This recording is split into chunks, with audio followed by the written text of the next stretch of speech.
Welcome to Steadfast Strength, the Mom Fitness Podcast. I'm Kelsey Wolf, and I have my friend Hannah back with me again today.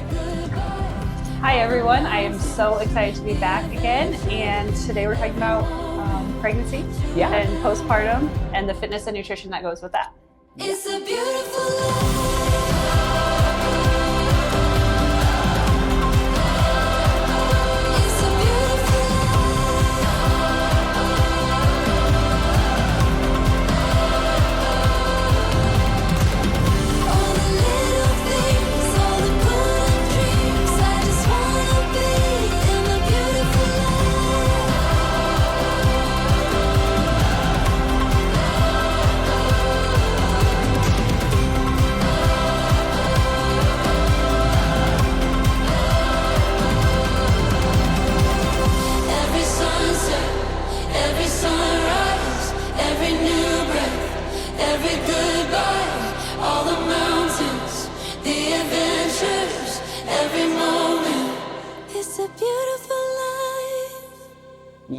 So this is a topic that's, I think close to both of our hearts, dear to both of us.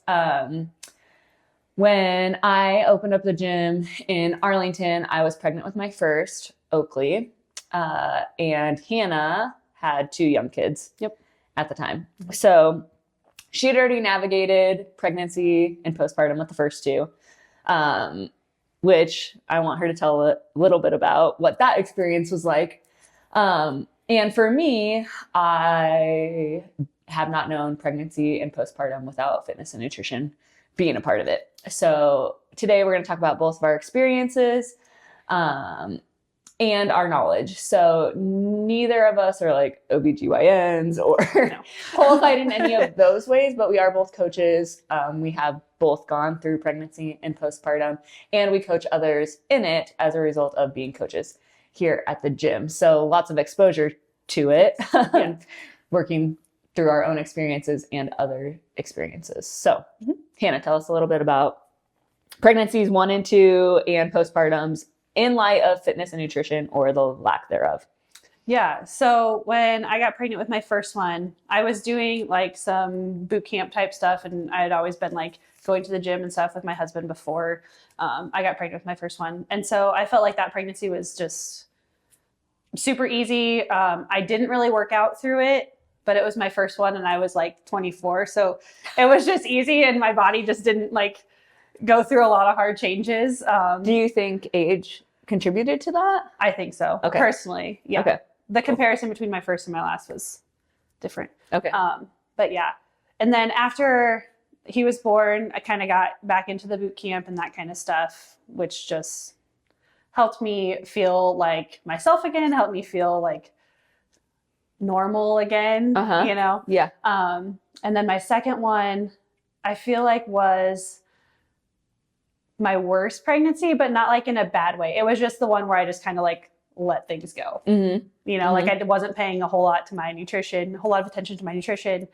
I wasn't working out at all during it. It was just kind of like, well, I'm pregnant. Like, here we go. Yeah. And I had a 1.5-year-old, almost 2-year-old at home. So it was just a different season of life. But then after we had her, I think it was about a year. Yeah, probably.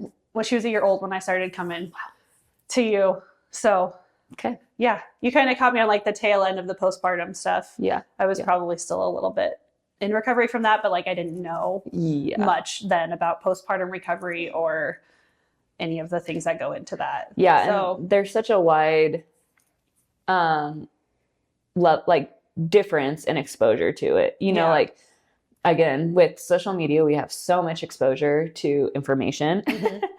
And now that there is information and literature out there about pregnancy and postpartum training that's more easily accessible to people, it gets I think, lumped in with all the other fitness and nutrition stuff, which it's like, what do I pay attention to? What actually matters?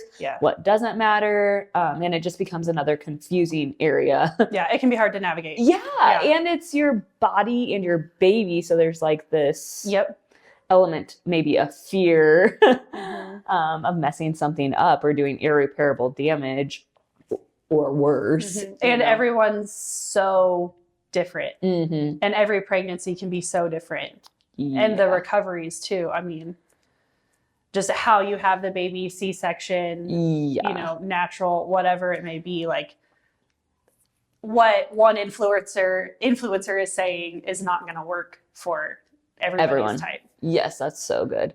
So yeah, it's overwhelming. Yeah, so that makes me okay. So the number one advice, like anytime someone comes into the gym and confides in me that they're pregnant, because I feel very privileged that a lot of the time I'm one of like the first to know because of that. I mean, it does matter. Yep. Like there are adjustments that we make when we're training people who are pregnant. So I get the pleasure of knowing and getting to keep secrets for a lot of people. Thank you, everyone who's trusted me with that. And the first thing I like to tell people is to prioritize your mental health over everything else. And what I mean when I say that is like especially in those first few weeks of pregnancy, there's not very much you can do that's going to put you or your baby at risk. No. And I mean, I'd say that probably through most of pregnancy, like the things that people used to be scared of, we're not scared of anymore. Right. Yeah. I mean, we'll get into that a little bit later and hash through that a little bit more because that's way too general. But, you know, the first few weeks, it's low risk. Yeah. But I will say from my personal experience, that is when I'm the most anxious. Yeah. Because as a pregnant woman, you have no idea really what's happening Exactly. in you. You can't feel anything yet. You don't know anything. Some people might not have had their first appointment yet, depending on what your OBGYN is. If you see an OBGYN, like you just don't know. And sometimes people are keeping it like a secret or to themselves and their spouse. And so it's like just a lot of anxiety around that. Yeah. And then you add in not feeling well. Yeah. And being tired all the time and you're sick and yeah, it's a lot. Yeah. So you don't have the reassurances of the baby moving around, kicking. You can't see anything. You haven't talked to anyone yet. So even though in the fitness realm, I'd say there's very few things you could do to put yourself at risk. Like if you're worried about it, you do not need that extra layer of anxiety or stress weighing on you. So that's my first piece of coaching advice is take care of your mental health. Like if it's stressing you out, there are so many other ways that you can move. Like don't lift heavy then for a few weeks, you know, like let yourself get through that, ride the bike, do whatever you can to stay active, walk, but preserve your mental stability during those first few weeks. That's my first piece of advice and coaching that I give to most people, especially in the first few weeks. Then I feel like as we get further in pregnancy, you know, things start to change. And again, we'll talk about that soon. But like, what are some things that like some mindset advice that you have through pregnancy, if we're specifically talking about mindset? Goodness. Yeah, no, it's okay. Think about it. I would say like flipping the script too on things like when you shift into pregnancy, like now you're not training for PRs. And, how you look. Yeah. You really are honing in on like health. And wellness. Like just moving. Just to stay moving. So if you are focused on some of those indicators of progress that you've used in the past, you're going to be extremely disappointed because you're going to be watching the scale go up. You know, you're going to be watching maybe run times go down, strength go down. Not necessarily strength go down, but again, if you're worried about it and you're not pushing as hard as maybe you'd want to push, like you're not giving yourself the opportunity to see how heavy you can lift, which can mess with your mind. So flipping the script, reminding yourself of why you're training, like setting your perspective. Priorities. Probably is one. You brought up comparison. Like every pregnancy is different. Every person who's pregnant is different. I think that can be really tricky because you see one person train strong through their whole pregnancy, or I see these amazing CrossFit athletes Right. like doing Yeah. crazy Yeah. things late into pregnancy and thinking like, well, why can't I do that? Right. You know, maybe I can, but there's a lot of other things to consider. Yeah. And even pregnant, like being pregnant versus like comparing yourself to people who aren't pregnant. Like, well, I used to be able to be faster than them, or I used to like do pull-ups and now they're doing pull-ups and I can't. Like, that's kind of a hard game to play too. Yes. A hard mental. Like totally. Again, with the pull-ups, like there are lots of women who want to do pull-ups that we coach. And I like to say like body weight Yeah. matters when you're doing pull-up because you're pulling your body up. Yeah. You know, like if I throw a 10-pound dumbbell between my feet and do pull-ups, I can do significantly fewer pull-ups than without that 10-pound weight between my feet. So then like pregnancy, you have the weight of the baby plus the weight of the water plus maybe a little bit of weight gain yourself to support the pregnancy. So yeah, like the comparison is just there's no point in it. It'll just steal your joy every single time. I think too that, you know, you may have had one experience, one pregnancy. Something I like to do is compare because it makes me feel better. Yeah. I would agree with that. But it's like this game that I can't win sometimes. I feel like it like helps you, or personally, like, okay, where am I falling at in like, am I at the low end of the spectrum? Am I like doing good? Like that comparison thing, but it doesn't mean anything. Yeah. And it's so hard to like rein myself in sometimes, be like, you know what? Where I'm at is where I'm at. Yes. My body is how my body is. Yes. My pregnancy is how my pregnancy is. Like, but that's so hard. It's so hard. It's so hard, especially for a lot of us who like train and like to achieve and progress. Yeah. You know, it's like, it's just not going to be what it has been, you know? Yeah. Okay. Flexibility when it comes to mindset. Some days you might wake up puking. Yeah. Probably not going to feel like going to work out super hard that day, you know? Some days I feel like once you hit that second trimester, everyone knows that feeling of like, I feel great. Like, cool, hit it hard.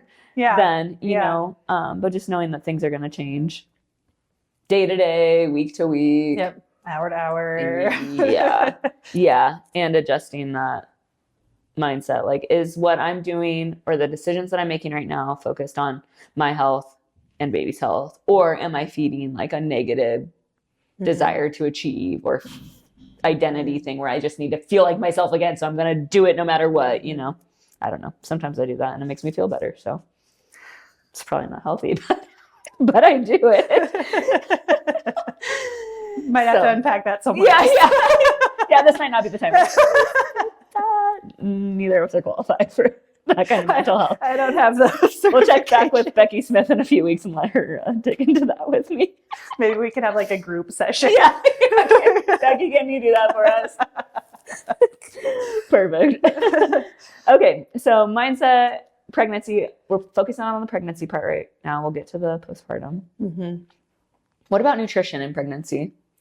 That can be so hard.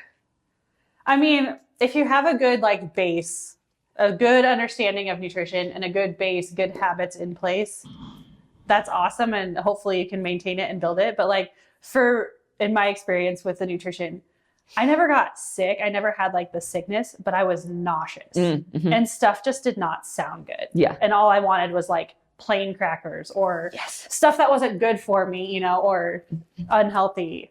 Like I didn't want to eat how I was eating before. Yeah. You know, you're craving different things and I feel like that's a hard thing because it's not like it's different than like being fully in control of your body and everything and being like, oh, I don't feel like eating chicken today. It's like, no, like chicken makes me feel like I'm going to puke. Exactly. Exactly. Like I can't force myself to eat certain things. Or I couldn't force myself to eat certain things at certain times during my pregnancy. Yeah. I find myself in the first trimester of pregnancy feeling like I do when I'm sick, where I want those bland things that happen to be mostly carbohydrates. Yes. Crackers, granola, like things that I can like bite on, chew on. And from a fitness perspective, I'm like, I know I need to be eating my fruit or like my protein and my vegetables, and that is not going down very well. Right. And Yeah. so it's I like don't want a whole plate of vegetables. Yeah. Or steamed broccoli or Yeah. cooked chicken breast. Like I just never. It's so hard. So that is like one thing with the mindset that I try to really like hone in on is instead of, you know, in other seasons, it might be like, I need to eat this because I want to perform a certain way or I want to look a certain way. Now I'm thinking I need to eat this because I want my baby to get nutrients. Right. I want to stay healthy. But also there are some days where I'm just sick. Yeah. So eating crackers Yeah. and surviving.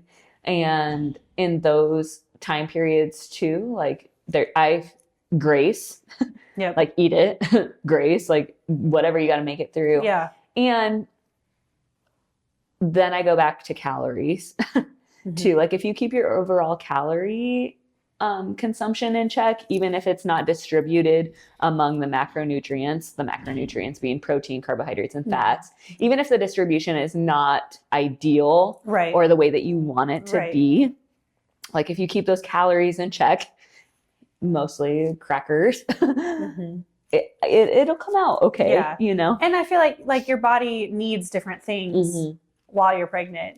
And I don't know all of that. I'm not a nutrition certified in any way, but like your body's craving or needing different things.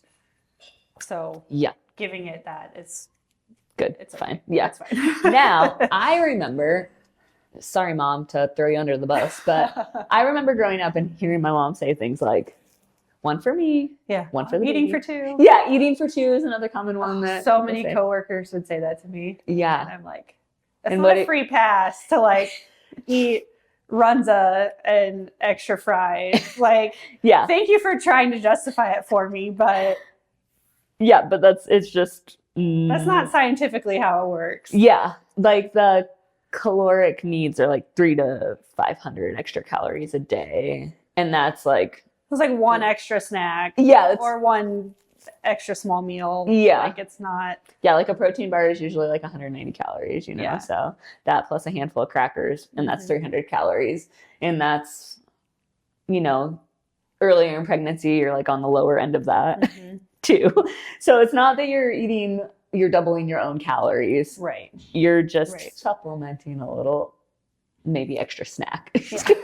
Or an extra scoop of protein or something. Especially at the beginning. And then at the end, you're like ravenous. Yeah. You know? Yeah. The baby's growing fast. Yeah, mine did not grow fast. At the end? I don't know. Mine were just little pipsqueaks. Wow, Maybe I just needed to eat more. You were eating for two. Dang it. Yeah. But again, so there's just so many things that people say that aren't true. Well, and it's so different. Like at the end of my pregnancies, I was like hungry. So you needed to eat. Hungry all the time. And I wasn't. You weren't. So there you go. Yeah. Now postpartum, different story for me, but look, we can, okay. So let's just go ahead and let's get into the training part of pregnancy. So we've gotten into the mindset stuff. What did exercise look like you with Weston? Tell us about Weston a little bit. Yeah. So when I got pregnant with my third child, I was already training here with Kelsey. We were pregnant at the same time. Woohoo! So that was so fun. And Lisa was pregnant then too. There was 3 of us. That was so fun. But he's the only one that I trained with all the way through pregnancy. And it was like I felt the best. Out of all my pregnancies, I felt the best with him. Even though I was older and my body didn't like go back to how things were, you know, like as easily as the first one when I was 6 years younger. But training was so good for that. That's it. For that last one, just mentally and physically, like just keeping my body moving. And the thing I want to comment on there is the age thing. You know,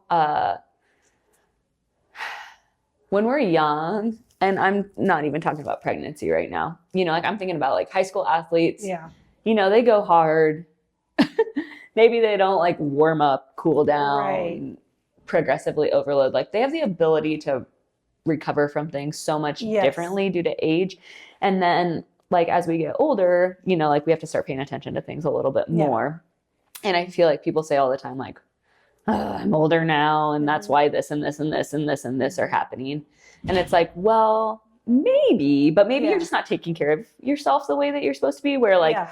age let you get by without doing those things Right. that you probably should have been doing anyhow. It's You like, know? yeah, you're older now, but you can still feel good if you take care of yourself properly. If Yes. you do the warm-ups and cool downs Yeah. and Yeah. you know, appropriate fitness. Yeah. It Like- wasn't that age made you this way. It's that like Right. when you were younger, you could get away with it a little bit Yeah. easier, Yeah. you know? Yeah. So anyhow, that's kind of a side note, but okay. So pregnancy with Weston, took care of yourself. Great. Felt great during the pregnancy. Mhm. What did training change for you throughout the pregnancy? Yeah. Okay. Yeah. It did. I mean, like each trimester and even week to week, things change like based on what you can and can't do or should or shouldn't do, like with your core, especially. Yeah. Most of it was because of like core movements and protecting that area of your body. So like the first few weeks I could still do pull-ups when no one knew I was pregnant. And then it was like, can't do that anymore. Yeah. And like even push-ups, when you start getting a little bit of a belly, you got to change how you do that. Yeah. Running, I couldn't go as hard, Yeah. which was fine. Yeah. I mean, Yeah. you don't want to. Yeah. You don't feel like you want to. Won't. Yeah. So the core is so foundational Yeah. in training and pregnancy. And I don't think I understood that until really my pregnancy with Weston. Yeah. It Yeah. was like, oh, like a whole new Yes. level of understanding opened up for me. Cool. Yeah. I didn't know that. I think a lot of people are mostly worried about the baby when they make training considerations. And what Yeah. I've learned is that baby's pretty safe in there. Yeah. Like a lot of the training considerations we're making are more for the mother's body. Mhm. Like the core, Mhm. you know, like you can do a lot of things, but I'm thinking a lot of the time when I'm training people, obviously safety first, you know, Yeah. safety of the baby, safety of the mother. Yep. No matter what, like that's first. And then I'm thinking about recovery, really. Like, is this movement going to cause potential damage or stretch and strain in areas that we don't need stretch or strain to happen to be Mhm. healthy, Mhm. that are going to make her recovery harder Yeah. postpartum? Yeah. And a lot of that is core and then that like pelvic floor Yep. area, like the pressure and the way that we're breathing and bracing and applying weight in those areas. Mhm. So it's not like, I mean, it's not really, you know, like lifting it, strength training is safe and beneficial for pregnancy. Yes. We're not like holding a barbell on your back isn't like putting anything pressure on the Right, baby or right, anything. yeah. But it's like, how is your core supporting Mhm. yourself? How is your pelvic floor supporting? And, you know, like you need your core for pregnancy too, obviously. Mhm. But like, obviously you're not doing sit-ups. Right. You think about like the plank position when you have a baby Mhm. in your belly, like the weight of that baby is going to sit on all those layers of muscle, Mhm. Yeah. stretching that. So it's like, you know, like you don't really have the ability to contract your muscles in the same way. Mhm. So do you want to be in a full plank position with in your second and third trimesters? Probably No. not. Not because it's doing anything to the baby, but because of your core. body. Yeah, like, Yeah. you know, like your, like your muscles. So, like some just simple things, ways that we change things up for people. There is like we do side planks Yep. and glute bridges. bridges. Yeah. Mhm. Like things like that, cat cows, hip tilts, Mhm. like things that are still like engaging little muscles around without fully extending and putting pressure on the core. So when it comes to core work, we do that.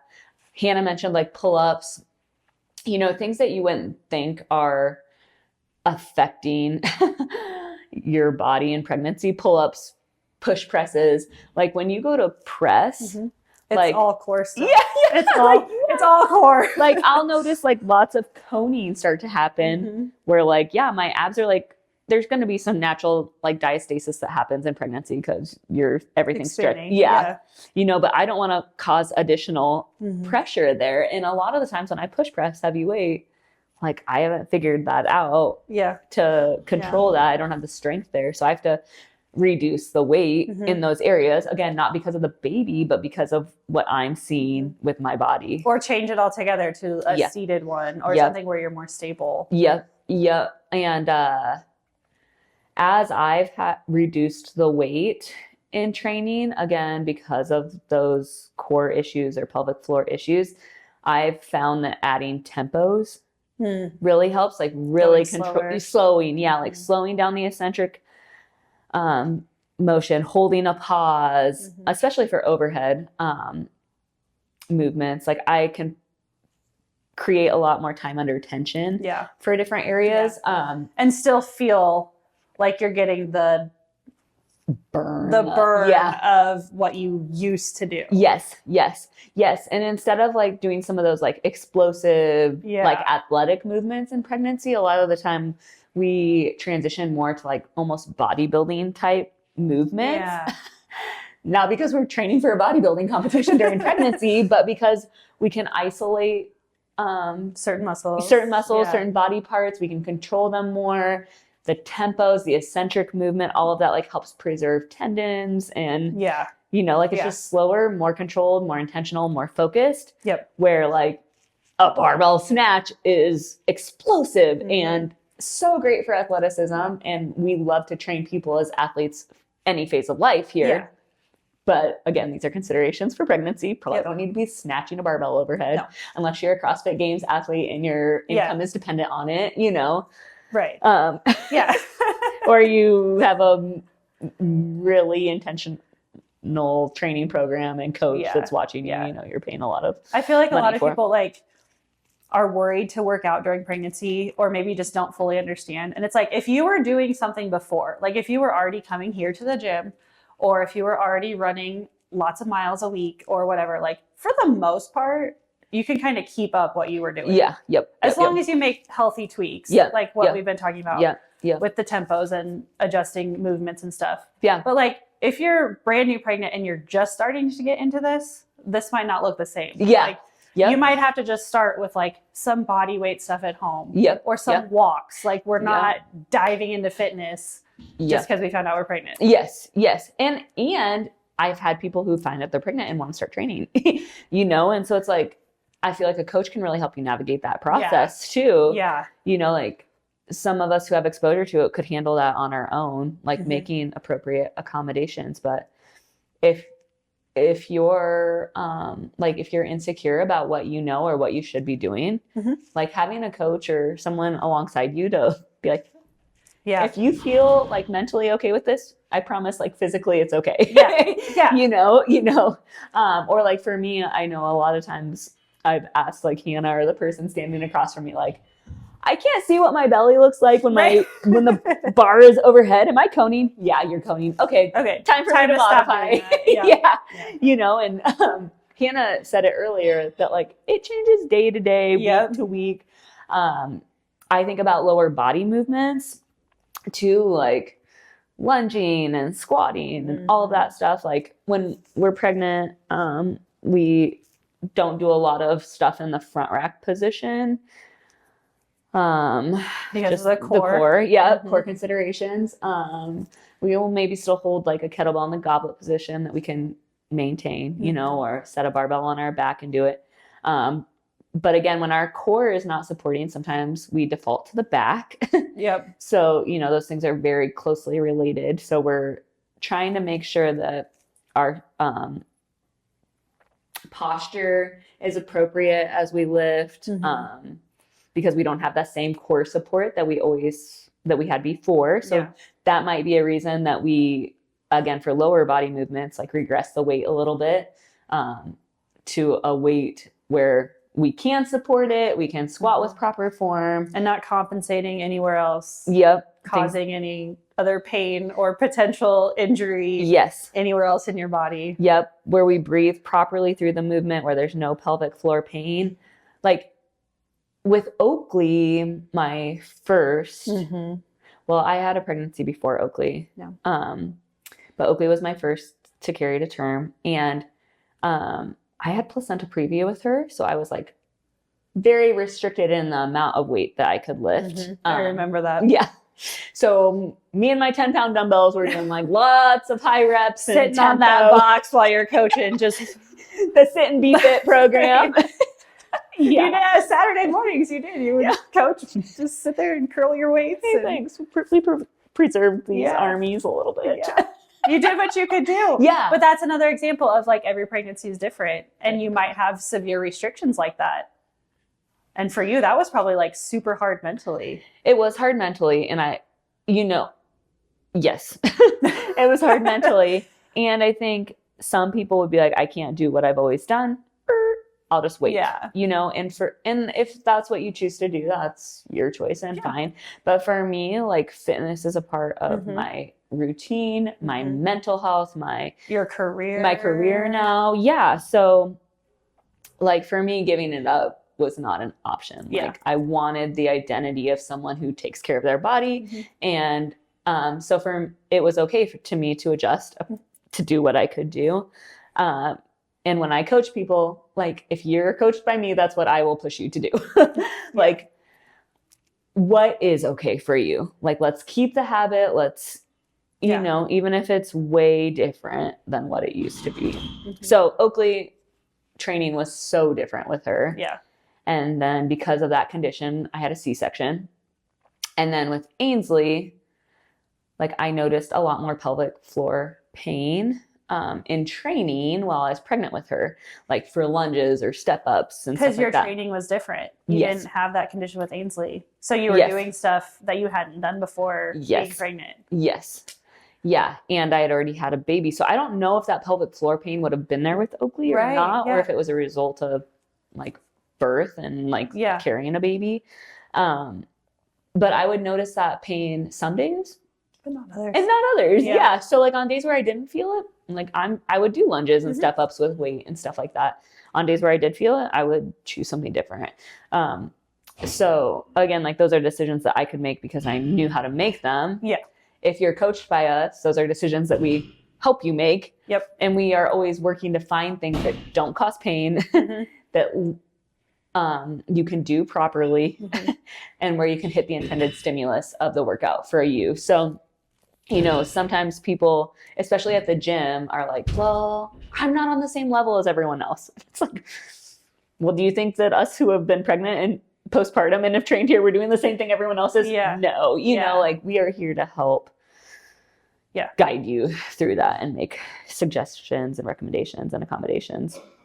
So anyhow, every pregnancy is different. Yeah. Okay. So I talked about it a little bit, but we definitely avoid like the high impact stuff. Yeah. Like super dynamic stuff. So we're not doing like a lot of jumping. You're not going for 1 rep max stuff. Yeah. You're not. Yeah. You're doing a lot more cycling because you're sitting versus like running. Yep. And again, that all has to do with probably what you were doing beforehand and what your pelvic floor can handle and what you're comfortable doing. And that's another reason why you can't compare, because like people who've been training through multiple pregnancies have different baseline of pregnancy fitness than others, I would say. But every pregnancy is different also. Yeah. Sometimes your body does something with one kid but not the other, and you just don't know until you get there. You don't know. And it, like you were saying, one day you felt fine, you do weighted lunges, and the other day you're like, nope. Yeah. So it's all right. So then postpartum, let's get into that a little bit. Before we do, I'll say like with Ainsley for sure, like I train, and I've trained women who've done this too. Like I trained the night before I had her. Like for me, I was able to go up. I mean, I had C-section, so they were scheduled. I knew she knew when she was having her. You know, but there are other women who've come in here and they've been like, I want this baby to come out. Let's work out, you know.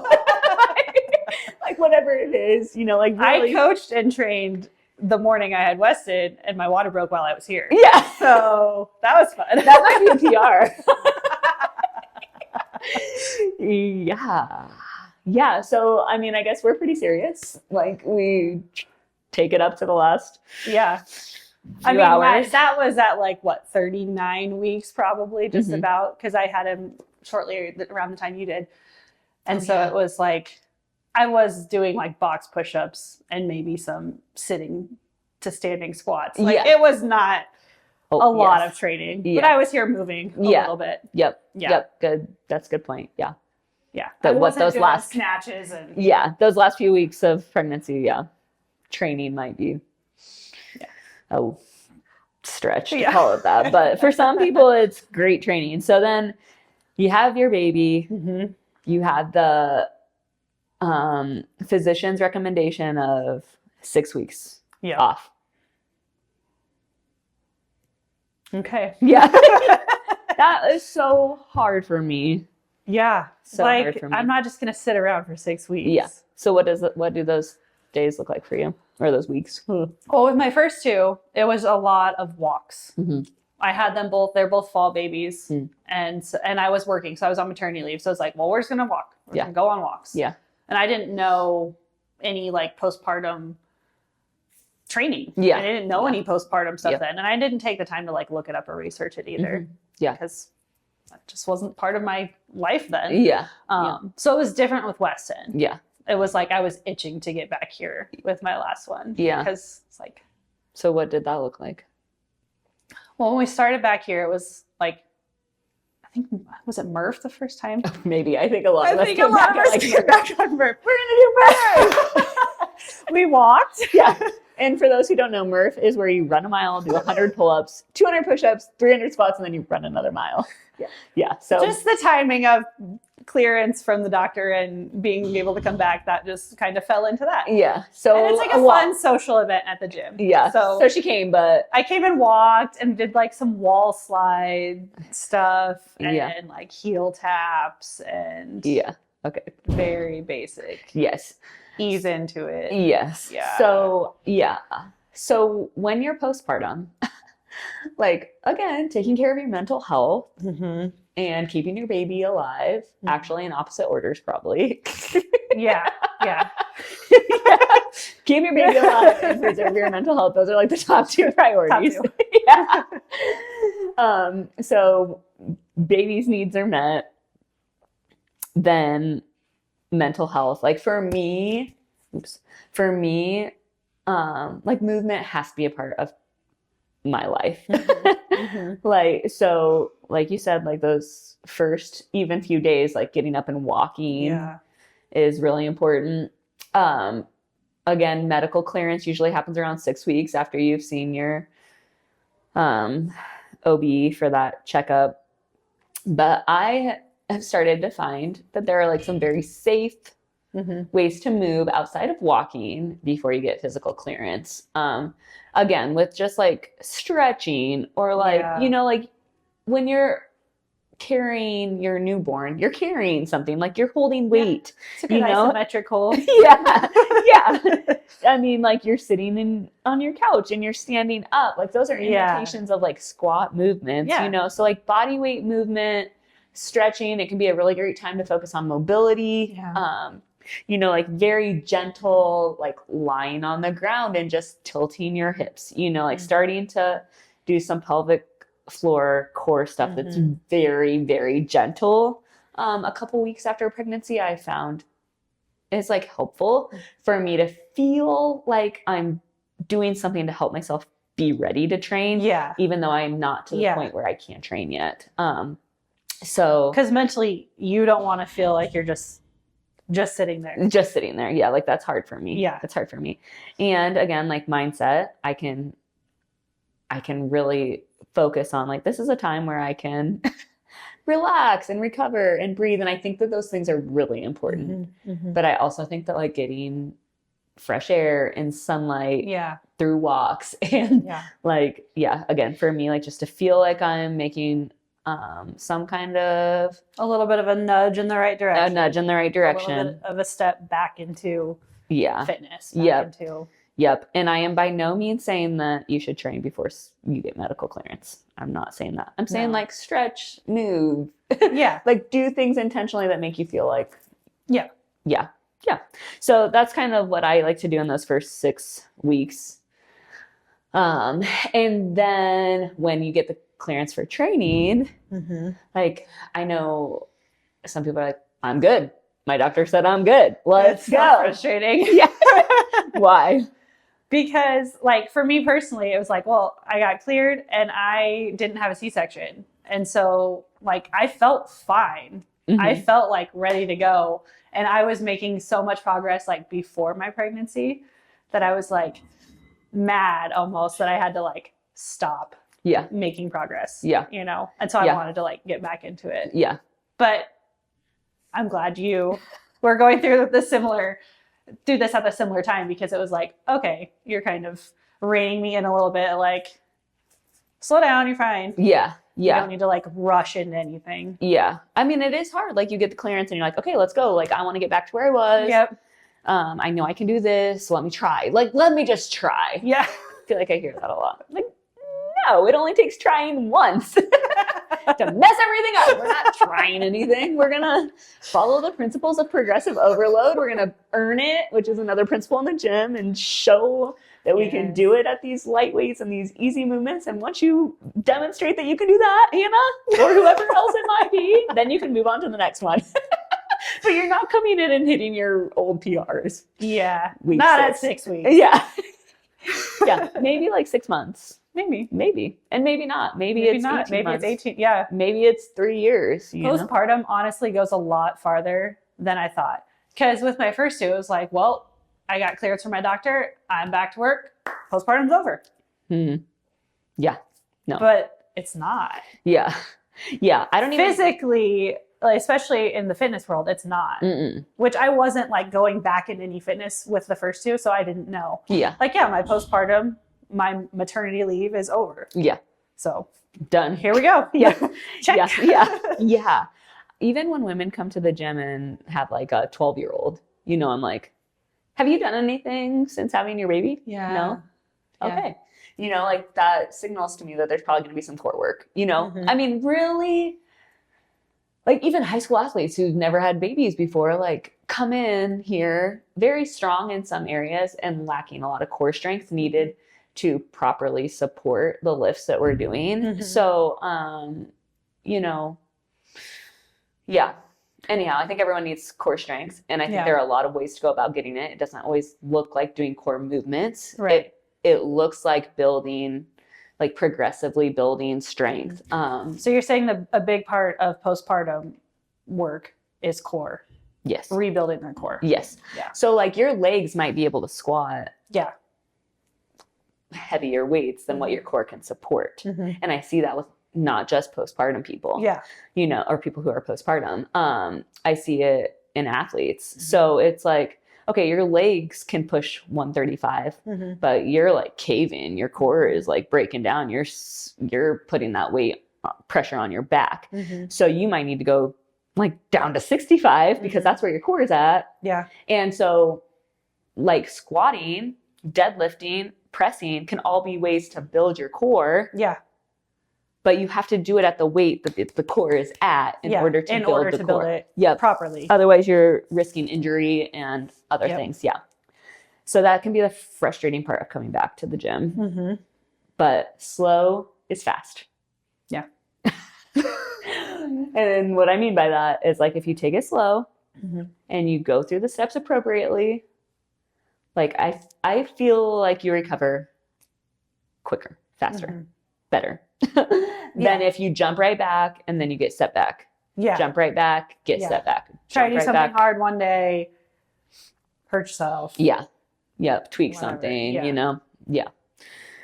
Yeah. And you have a new baby that you're taking care of. And some people are breastfeeding. Some people Yep. like have had major surgery. I feel like that's something very underestimated. Like C-sections are major surgeries. Like you They have are. had multiple layers of your abdomen Open. sliced open.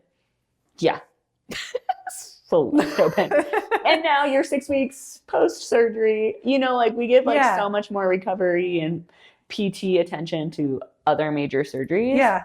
Then we do that. And that is like, you just had like the most Yeah. critical component of your lifting structure Right. sliced open. Like any other joint is like this huge long recovery, and you have to have like 6 weeks of PT after your 6 weeks of rest and all this stuff. And then you can just go have a C-section and be done. yeah. And you have a human and you're cleared for fitness and like, And your what? your C-section's in your core, which is holding everything together. Yes. Yes. Your whole body. Yes.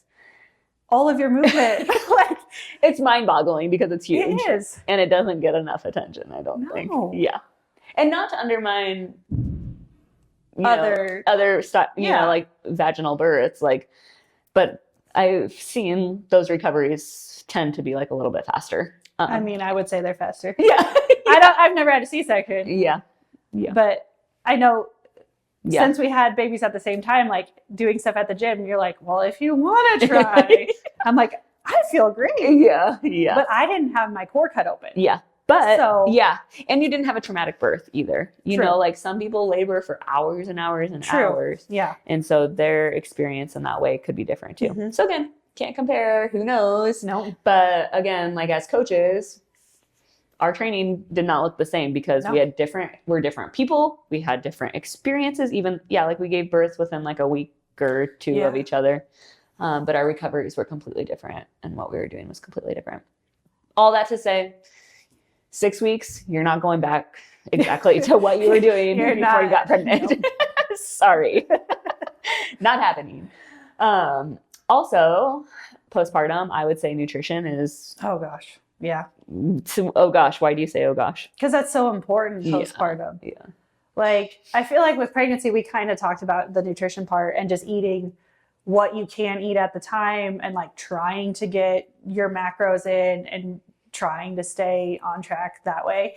But like postpartum is the time to like really get back to that Yeah. because your body needs those nutrients to recover. And if you're breastfeeding or pumping or anything like that, like your body's demanding so much more of you. Yeah. And eating good, healthy, like macronutrients is going to fuel you so much better. Yeah. I think about, again, those things that people say, like, I'm pregnant, I can eat whatever I want. I just, Yeah. And it's like, okay, you're going through something huge. Like, give yourself grace for that. Have a treat, whatever. Yeah. But also, like, this is the time where you're growing an actual human. Mm-hmm. And then after you deliver the human, you're sustaining that human. Yeah. So it's like, where do you think that human is growing from?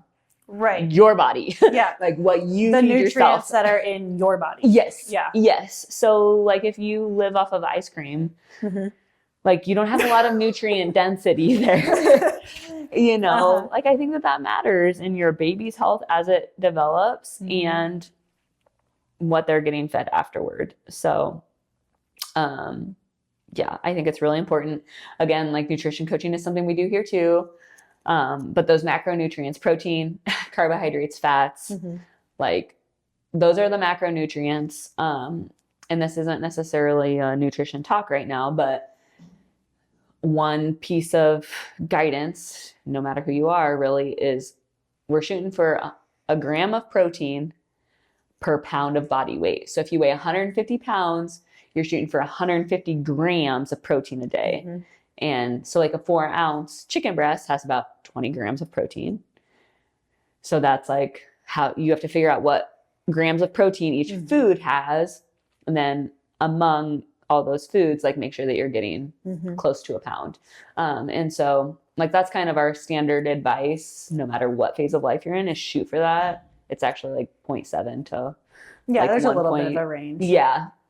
So 1 gram is kind of on the higher end of that in just normal life, Mhm. but like pregnancy and postpartum, like that is like what Yeah. the general recommendation is to shoot. How does for that change if you're breastfeeding? Do you know? Like, It's even is there higher. extra? I think it's like 1.2, Okay. maybe 1.5. I can look it up quick. But yeah. Yeah. Because I know it's- that there's additional needs that you need if you're, fueling your baby that way. Yeah, let me see here. I think I made a note about it.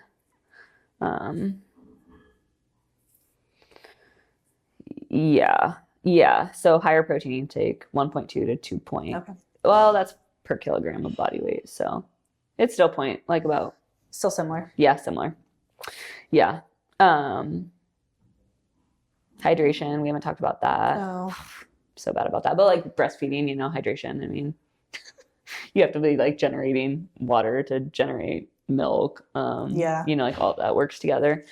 Anyhow, I mean, since we are like a very nutrient quality focused nutrition program, like there's different methodologies to nutrition where it's like if it fits your macros or you can do it, but here we really focus on like nutrients and food quality also. So the recommendations that we as coaches would make for you in pregnancy and postpartum aren't really that different than like anyone, because we want nutrients all the time. Yeah. And I would say, instead of making excuses for yourself in pregnancy and postpartum, not like, hey, I'm pregnant, or I just had a baby, I can have whatever I want. It's like, no, now is when you like really need, your body is doing so much more. Yeah. And your baby needs it too. So it feels like even more important to me in those phases of life to like hone in on that. Okay, so Hannah and I have both come at this from like, we had babies and we couldn't wait to get back to the gym. But that's not always the case for everyone. Like sometimes getting back to the gym is really hard because having a baby is really hard. And I think back to having Oakley, and she would not eat. She's almost 5 and it really hasn't changed much. Like I had to pump and bottle feed, and it was like, oh my goodness, this is exhausting. Like, so, when you're, even now when I'm sleep deprived, it's way harder to train. But in those first weeks and months of having a baby, to get up at 5:15 to go work out doesn't always sound like it's in your best interest when it comes to wellness. Yeah. So do you have anything to say or considerations when it comes to that? No, I think it depends on what you had in place before, your lifestyle, what you have at home for a support system, what your life looks like. Like for me, from my first 2 kids, I was working full time. So like I didn't have the opportunity to come during the day. Yeah. I would have had to come at 5:15, and there was no way I was ever going to do that with my baby. So I mean, my oldest one, I don't think slept through the night until he was like a year old. Yeah. And that's maybe a stretch. Yeah. But so you're just tired. Yeah. And like if you are a working mom and your days are consumed, that makes it a lot harder to find time. And I would encourage you to move, like find ways to move, find resources. Again, maybe before having a baby, you were training for 60 minutes 5 times a week, but maybe you have a baby and it's 60 minutes 3 times a week because that's when your gym has childcare. Yeah. So again, like you're not comparing to what you were doing before, but it's like, this is a new phase of life. What can I do now? Maybe 60 minutes 3 times a week is like, I was going to say like 30 minutes at home. Yes. Or a 20-minute walk with your baby in the stroller, or, if you have a spouse that can help out or stay home with them in the morning so you can run to the gym. Like, whatever you it's can just different. Make work, But also like from the exhaustion standpoint, like listen to your body too. Yeah. Because sometimes training does not trump sleep. Yes. Like, I know it's hard not to train during the day. And like for us, and probably you more so, like getting movement in is like so critical. Yeah. But sometimes your body just needs that sleep. Yes. And if you've been up all night, and especially with young newborns and postpartum, like sometimes your body just needs more rest than before. Absolutely. And I would say that that's a difference in like those first weeks and months postpartum where I give myself a little bit more grace than I do now. Like now, sometimes, like my kids are still like, there are seasons where they're I'm up for 4 hours in the night, like dealing with different craziness that's happening. Yeah. Um, Yeah, it and- doesn't stop once they are not a One, baby they're anymore. one, and now everything is better. No, No. I mean 8, 6, 4, almost 2. 3. Ugh. Like they still get up during the night. You're still exhausted in different ways. Yeah. And so I think Andy and I maybe touched on this a little bit last week too, but like Hannah's saying, like there are definitely times where you need to sleep. Yeah. And like those newly postpartum months, like sleep might be the trump card. Yeah. But then it's like, okay, you're 6 months, you're a year past, maybe there's some of you listening, your kids are 12 years old, like you're running to sports activities all the time. You're just still tired. Like we're always tired. But like at some point in time, you have to make the decision, like, no, I'm going to prioritize this. Yeah. And like, okay, I slept yesterday, so I'm still tired, but I'm going to do something. And again, in seasons when I haven't been pregnant or I haven't had kids or I've been well rested, I know what training feels like when I'm well rested. Yeah. And it's like, wow. Yeah. Like this feels great. Yeah. And training when I'm not well rested doesn't feel the same. And my performance isn't the same. Yeah. And so it's a tricky balance of like, I don't want to overtrain and just train because I'm addicted to training and I'm not making any progress because all I do is train and I don't sleep and I'm not, there's that. And then I'm tired because I'm a new mom and I'm not training and I'm eating crap. And now I'm in a cycle where I never feel like training because I'm tired and I'm not eating well. Yeah. And it's like, well, now you just need to like suck it up and start somewhere. Yeah, start somewhere. Go for a walk today. Get outside, you know. Move in some way so that you can keep moving. Yes. And like maybe it's okay, I'm gonna suck it up and I'm gonna throw all the trash out of my house. Trash being junk food. And we're gonna start making healthy nutrition choices this week. And that's gonna be my action step, and okay, we did that. I'm doing that. I'm gonna focus on that. And then like making something stick. Yeah. Like working on a habit, whether it's nutrition. Again, for those of us who've had these habits set, it's easier to just bounce back into them. But if you're starting at ground zero, choose a habit, make it a habit, stack another one on top of them once that one feels routine and rhythmic. But unfortunately, I'm feeling pretty helpless and hopeless when it comes to like overcoming tiredness because I'm still tired. So I feel like I just have to train no matter what. But that's different than than your body recovering from a major surgery. Yeah, that's major different than event. postpartum tired. Yep. Okay. Community. Like I feel so blessed that there have been so many women to come to the gym and train through pregnancy and postpartum with us. And it's been helpful to go through that together. I think so too. Like that feels like a blessing. And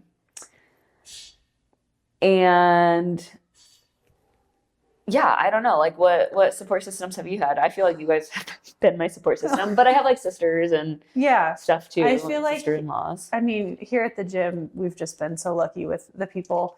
There's people from, moms, especially like from all different stages, moms with older kids who have been there, and it's like, it does get easier. Yeah. That's awesome. And like, there's childcare here during certain classes. So that has been such a blessing for me because I can bring my youngest along and I can get a solid workout in and not feel like I'm like stuck on this cycle at home, like trying to squeeze something in or trying to go at 5:15, because that just does not work with my husband's schedule, with our family schedule. That just doesn't work. Yeah. So the other thing I was going to say is like when they're little and they sleep a lot, like it can be nerve-wracking to take your newborn to a child center, but we used to have them in here with us all the time.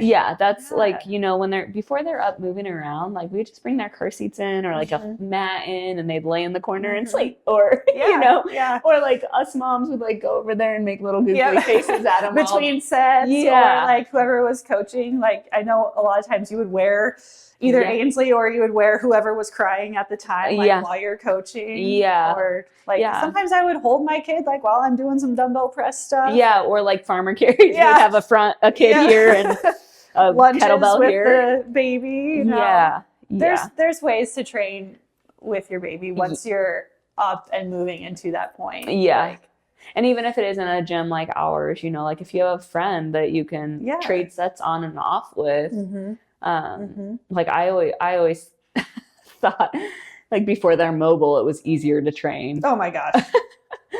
You know, Yeah. like put them in a little bouncer and they're like so happy, you know. It's so funny because when they're like teeny tiny babies, you think like, this is so hard on me. And it's like, it is mentally hard and physically hard to recover from, but like, that's when they're easiest. I know. And I used to hate when people would tell me that because I'm like, this is the easy time. Like, what do you mean? I Yeah. know. It's probably designed that way. Yeah. Because you couldn't. Because you couldn't handle the hard of bolt being hard. Yeah, that's true. Thanks, Lord, for designing. Thank you. Yeah. Sorry, I didn't see it the first 3 times. Yeah. The first few times. Seriously. But I mean, like, really, like, having other people around and Yeah. and watching people go before me. Like, Yeah. I think about when Andy and I were at the Forged Athlete and, you know, like, I had coached some moms prior to having my own experiences.